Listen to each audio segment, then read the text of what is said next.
Property Tribes TV on location in Norwich, and today I'm very pleased to be joined by the co-founder of the Money Centre, Mark Alexander. But today, Mark, we're talking to you with your landlord hat on, aren't we? Yes. So welcome.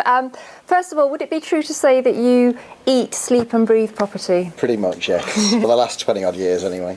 Tell us a little bit about your portfolio and how you've built it over those 20 years. Just bit by bit. It's one of my clients said it's like eating an elephant. You can only do it if you do it a bite at a time. So I've just bought a few more properties every year. Built it up to over 100 at one point, but then got divorced. So I'm back on the rebuilding stage again now. And are you somebody who focuses in one specific area that you know really, really well, or do you believe in sort of hedging risk and buying across the UK? To start off with, the first 30 properties that we bought were all in the Norwich area, simply because we could get to them, we could service them easily. My brother had a modernisation business, so he was able to service them for me. But in more recent times, we've just looked at the numbers and bought at auctions, and bought the furthest north is Whitley Bay and the furthest south is Portsmouth. So pretty much across the country, Manchester, Sheffield, Midlands, everywhere. Everywhere. Yeah. And I think, you know, I don't know if you find this, but when I meet other investors or new investors, the first thing they say to me is, how many properties have you got? And that to me is a bit of a red herring, because it's not how many properties you've got, it's how much money you're making, isn't it? Are you a subscriber to that as well? Absolutely. The number of properties you own is vanity. The cash flow that you make from the property is sanity, and the cash that you've got in the bank is reality. So as far as the current property marketplace, I think that I don't know if you agree, but I think we're pretty much in uncharted waters now. But you're still buying, and I think you've bought 14 in the last 18 months. That's right. So you're obviously still seeing opportunity in UK property. Absolutely. Values have dropped, yields have improved, there's a higher demand for property now. So yeah, it's great opportunity to buy cheap properties and to refinance the money back out over a period of time. And I guess I'm lucky to have been able to have done that, because I had the foresight of releasing as much equity out of the portfolio as I could pre-credit crunch, which meant that I've got the working capital to be able to buy them with my own cash, modernise them with my own cash, and then eventually refinance them back out again.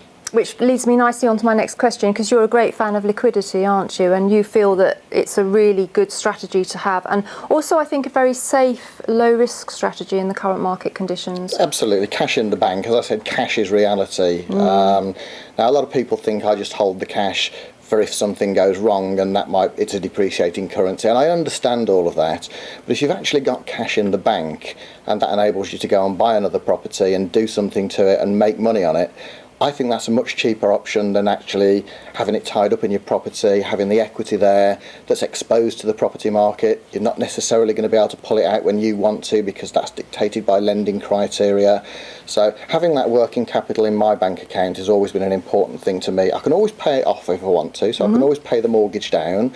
But if I've got cash in the bank, then it does give me opportunities to go out and buy something and then be in a position where I've got a property or two properties that have now unencumbered for 6 months. I can refinance them, put the money back in the bank, and hopefully end up with more money in the bank than I started off with, and another property generating a few £100s a month. Absolutely. And you know, we're aware at the moment that people are talking about all these creative financing strategies, like lease options, like long stop completions, etc. Is that something that interests you? I take an interest in it, but I'm certainly not a fan of it.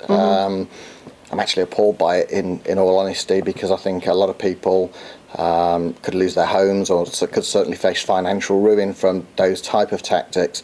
So I take an interest in watching what's going on, but I'm certainly not a practicer of it or anything like that. I'm certainly not an advocate of it. Fair enough. And if you could give one piece of advice to a new investor who's thinking of getting started in the buy-to-let market now, what would that advice be? I would possibly say don't do it, but no. Make sure that you've got enough money in the bank account to be able to do it. So if you've got £100,000 in the bank, that's fair enough. If you're having to borrow the money, make sure that you've got the personal income to be able to service that comfortably. And then don't put all of the money into property, because we don't know which way it's going to go.